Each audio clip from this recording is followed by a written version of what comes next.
The snow was falling heavily outside the floor-to-ceiling windows of the executive boardroom on the 42nd floor.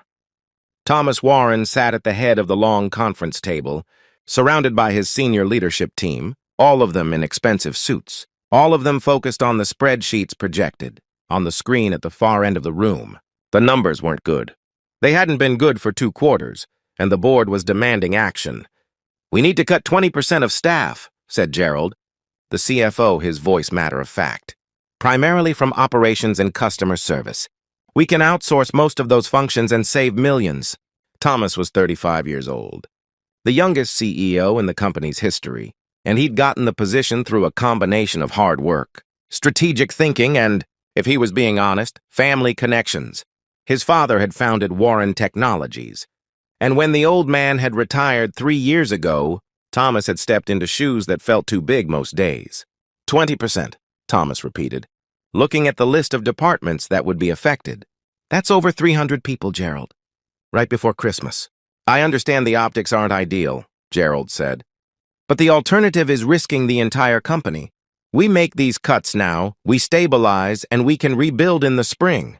Thomas looked around the table. His VP of Operations, his head of HR, his general counsel. They all nodded in agreement. This was business. This was what leaders did. They made hard choices. "I need to think about it," Thomas said, which earned him several frustrated looks. "We'll reconvene after lunch."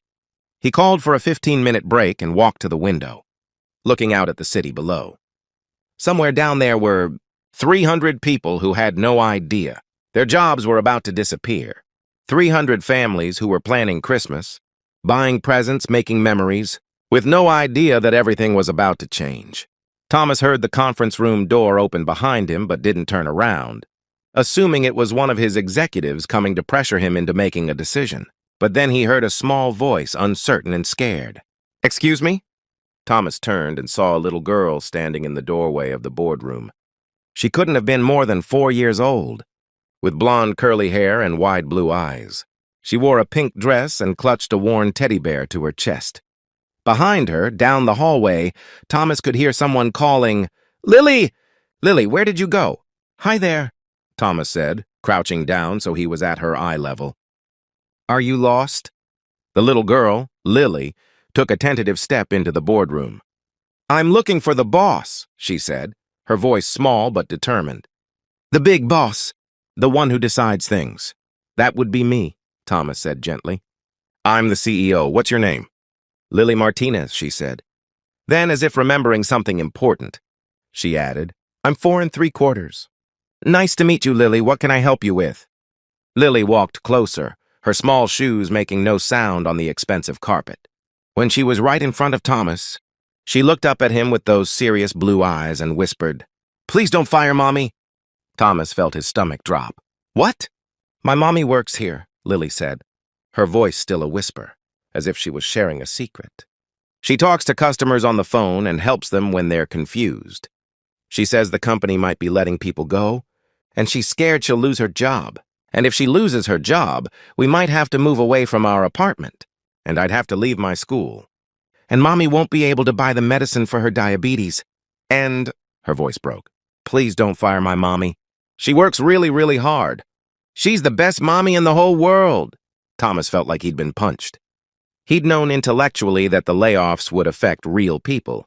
Of course he had.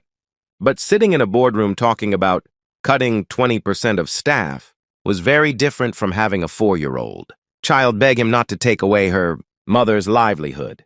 "Lily!" A woman appeared in the doorway looking panicked. She was probably in her early 30s, wearing the business casual attire of the customer service department, and her face was flushed with embarrassment and fear. "I'm so sorry, Mr. Warren. I brought her to work because daycare is closed for a teacher training day, and I couldn't find a sitter. She was supposed to stay in the break room. I'm so sorry." Thomas stood up, and the woman, Lily's mother, looked even more terrified. "It's fine," Thomas said quickly. She wasn't bothering me. "You're Angela Martinez, sir. Customer service, level 3. I apologize for the interruption. It won't happen again." Thomas looked at Angela, really looked at her. He saw the fear in her eyes. the way her hand trembled slightly as she reached for her daughter. He saw the worn edges of her shoes and the carefully mended seam on her jacket. He saw someone working hard, doing her best, terrified of losing everything. And he saw himself sitting in that boardroom, about to destroy 300 lives with the stroke of a pen, because it made financial sense. "Ms. Martinez," Thomas said, "could you and Lily wait in my office for just a moment? I need to finish up here." Angela looked like she might faint. "Sir, I really should get back to my desk. I'm so sorry for the disruption." "Please," Thomas said, "just give me 5 minutes. My assistant will show you to my office. There are toys there, left over from when my nephew visited. Lily, you can play while I talk to your mom, okay?" Lily nodded solemnly, and Thomas called his assistant to escort them out. Then he turned back to the executives who'd filtered back into the boardroom, all of them looking confused and curious. Thomas returned to his seat at the head of the table and looked at the spreadsheet, still glowing on the screen. All those numbers, all that data, all the rational business justification for what they were about to do. "We're not doing the layoffs," Thomas said. The room erupted. Gerald was the loudest. "Thomas, we've been over this. The numbers don't lie. We need to cut costs, and labor is our biggest expense." "I understand that," Thomas said, "but we're going to find another way." "There is no other way," Gerald insisted. "We've looked at every option." "No," Thomas said firmly. "We've looked at every easy option. We haven't looked at the hard ones. Starting with executive compensation." That got everyone's attention. "We're going to cut salaries at the executive level by 30%, Thomas continued, "including mine. We're going to defer bonuses for this year. We're going to look at our operational expenses, our vendor contracts, our marketing budget. We're going to find efficiencies that don't involve destroying 300 families right before Christmas." "Thomas, be reasonable," Gerald said. "Executive comp is a drop in the bucket compared to what we'd save with layoffs." "Maybe," Thomas said, "but it's a start, and it sends a message about our values. We protect our people. We find creative solutions. We don't take the easy way out just because it's convenient." He stood up. "This meeting is adjourned. I want proposals on my desk by end of day. Tomorrow for cost-cutting measures that don't involve layoffs. And if you don't think you can work within those parameters, then maybe this isn't the right company for you."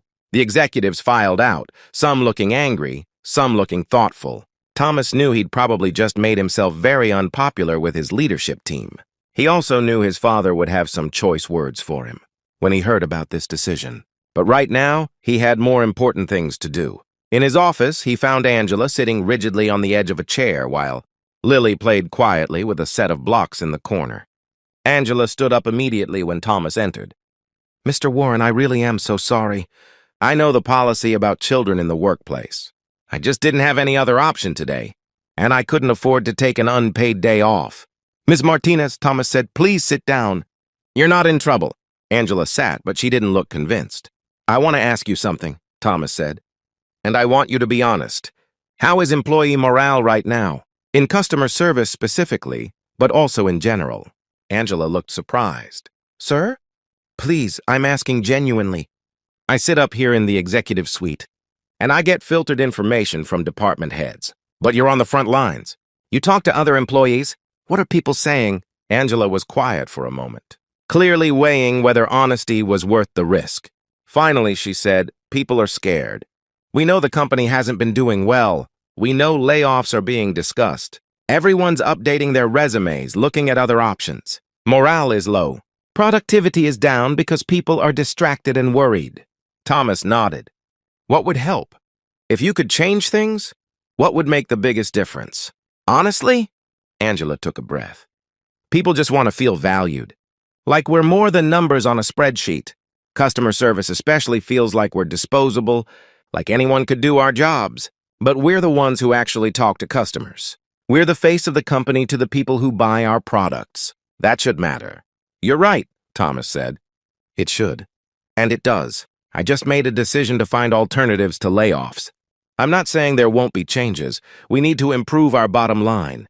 But we're going to do it in a way that protects our people." Angela's eyes filled with tears. "Sir, I don't know what to say." "You don't have to say anything. But I do want to ask you for a favor. I want to put together an employee task force, people from different departments and levels to Give input on company decisions. To make sure leadership isn't operating in a bubble, would you be willing to be part of that? Me? Angela looked shocked. You clearly care about this company and its people, and you're not afraid to speak honestly when asked. That's exactly what we need. You'd be compensated for the extra time, of course. And we'd work around your schedule with Lily. Angela wiped her eyes. Yes, I'd be honored. Lily had abandoned her blocks and come over to stand beside her mother. She looked up at Thomas with those serious eyes. Are you going to fire Mommy? No, Thomas said, crouching down again. I'm not going to fire your mommy. She's going to help me make the company better. Lily considered this, then threw her arms around Thomas's neck in an unexpected hug. Thank you, she whispered. Thomas felt his throat tighten. You're welcome, Lily. The next few months were challenging. Thomas's decision not to do layoffs was unpopular with the board and some of his executives. His father called him naive and soft. Gerald, the CFO, ultimately resigned, saying he couldn't work for a company that wasn't willing to make tough choices. But Thomas and his team found other ways to cut costs. They renegotiated vendor contracts. They reduced executive perks and bonuses. They streamlined processes and found efficiencies. And yes, there were voluntary buyouts for employees who wanted to leave. But they were generous packages that helped people transition to new opportunities. The Employee Task Force, which included Angela and representatives from every department, provided insights that leadership had been missing. They identified problems and proposed solutions. They helped improve communication between management and staff. Morale improved. Productivity increased. By spring, the company had stabilized. By summer, they were growing again. On Christmas Eve, a year after Lily had walked into that boardroom, Thomas attended the company holiday party.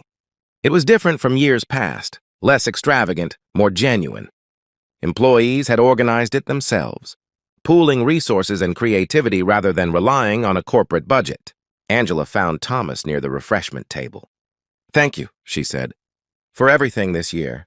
For listening to a 4-year-old who snuck into your board meeting. I should be thanking her, Thomas said. She reminded me what really matters. That behind every number on a spreadsheet is a person, a family, a life. I'd forgotten that, sitting up in my office making decisions that felt abstract. She made it real.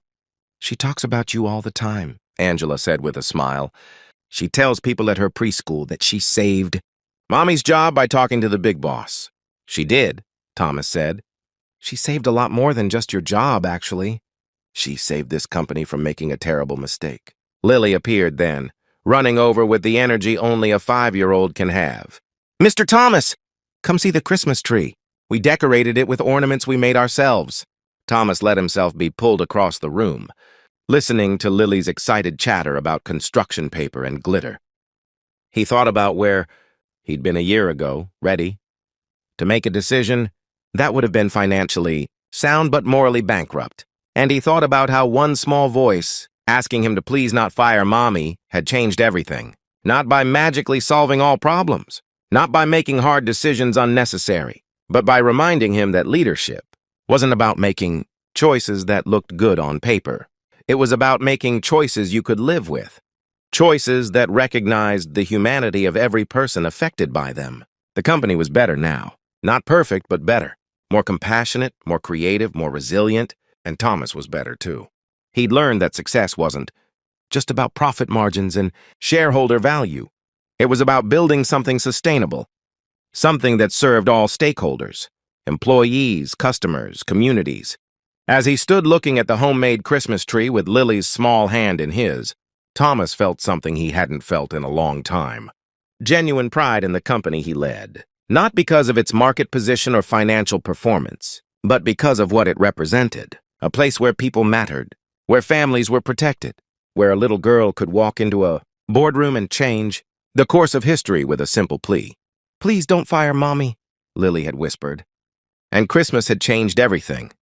Not through magic or miracles, but through the much harder work of choosing compassion over convenience, of valuing people over profit, of being willing to find a better way even when it wasn't easy. That was the real lesson. And it was one Thomas would carry with him for the rest of his career.